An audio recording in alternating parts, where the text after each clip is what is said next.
एक बुआ आई हुई थी मेरी, उन्होंने बोला कि तू होशियार है तो सीए कर ले। मैंने बोला डॉक्टर बनना है। तो बोलते नहीं, बहुत पैसा लगता है।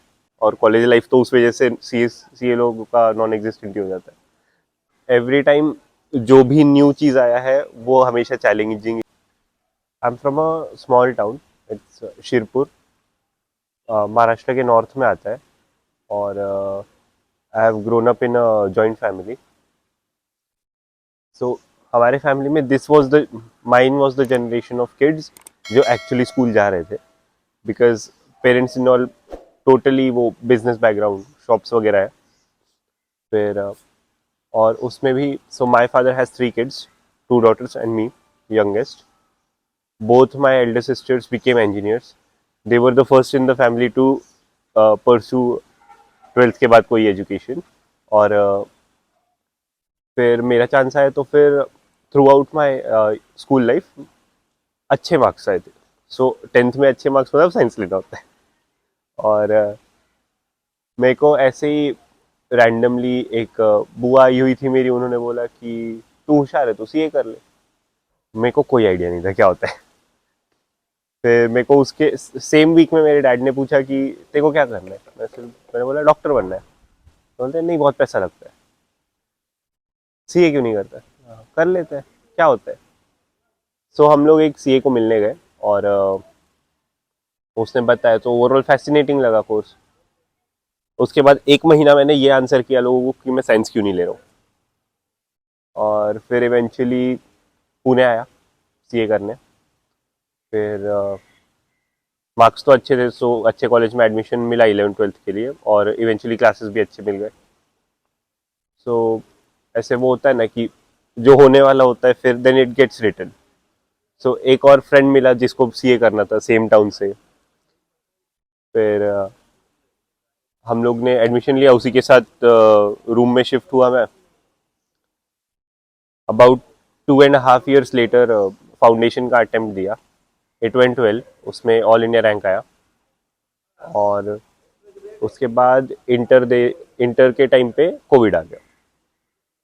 सो उस टाइम पे पूरा वो क्या बोलते हैं, घर से ऑनलाइन वर्चुअल क्लासेस वगैरह किए। और देन इंटर का एग्ज़ाम दिया, फर्स्ट अटेम्प्ट क्लियर्ड।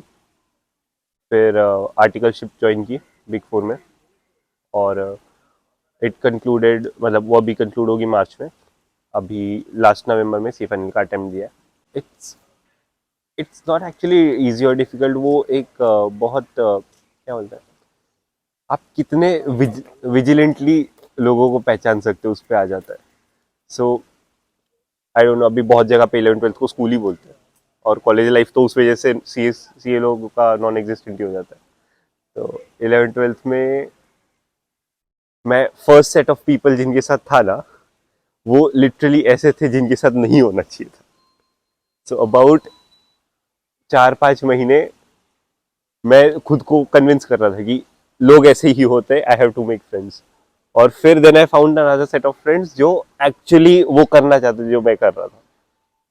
तो वो एक समझा कि लोगों को पहचानना बहुत जरूरी है when you come out. So right now everything has been through and through first attempts. अभी सीए फाइनल नंबर 22 में दिया, नवंबर 23 में मैं है। और जैन में रिजल्ट आएगा इफ ऑल गोज वेल। मेरा मार्च 8 को आर्टिकलशिप एंड होगा, so that will be the end of studying phase and entering into the work phase.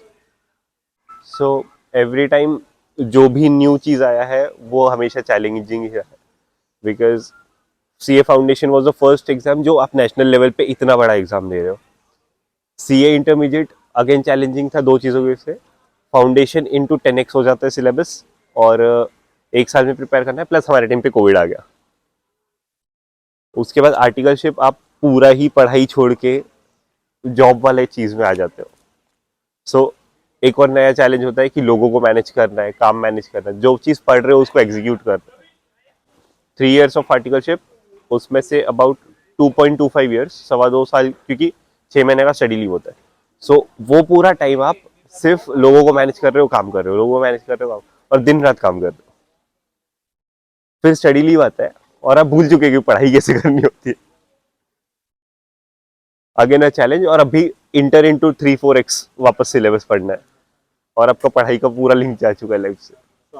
So basically अपने क्या बोल, आपको बहुत ट्रेड्स अक्वायर करते हो आप आर्टिकलशिप में, और उन पे कैपिटलाइज करा तो यू कैन नेल एवरीथिंग। क्योंकि आर्टिकलशिप में वो आदत लग गई थी, 10 घंटे, 11 घंटे, 12 घंटे, कभी कभी 16-17 घंटे पढ़ना होता है, काम करना होता है। सो वो हैबिट को यहाँ पे स्टडीली में, बिकॉज आप पहले किसी और के लिए काम कर रहे हो, अभी वही चीज आपको खुद के लिए करनी, सो वो कैपिटलाइज किया तो you can work on it better. Overall आप स्टेगनेट नहीं कर सकते खुद को कहीं, you have to keep on evolving every day, every minute. क्योंकि जैसे मैंने अभी आपको पूरा वॉक थ्रू करवाया स्टार्ट से एंड तक, अगर मैंने मेरा स्कूल का कोई भी एक्सपीरियंस कॉलेज लाइफ में, कॉलेज का कोई एक्सपीरियंस फाउंडेशन या आर्टिकलशिप में पुट इन किया होता, तो ये जो जर्नी इतना स्मूथ दिख रहा है वो होता नहीं। Clarity of thought why you want to do this, because I lacked it in the beginning, but when I saw मेरे पेरेंट्स वगैरह जो चाहते नहीं थे कि उनका बेटा बाहर जाए घर छोड़ के, तो when you are doing it for some of that thing in mind, आप बहुत एफर्ट्स पुट इन करते हो। और दूसरा, कभी भी ग्राइंड करने से पीछे मत हटो। If you can do these two things right, everything will go well.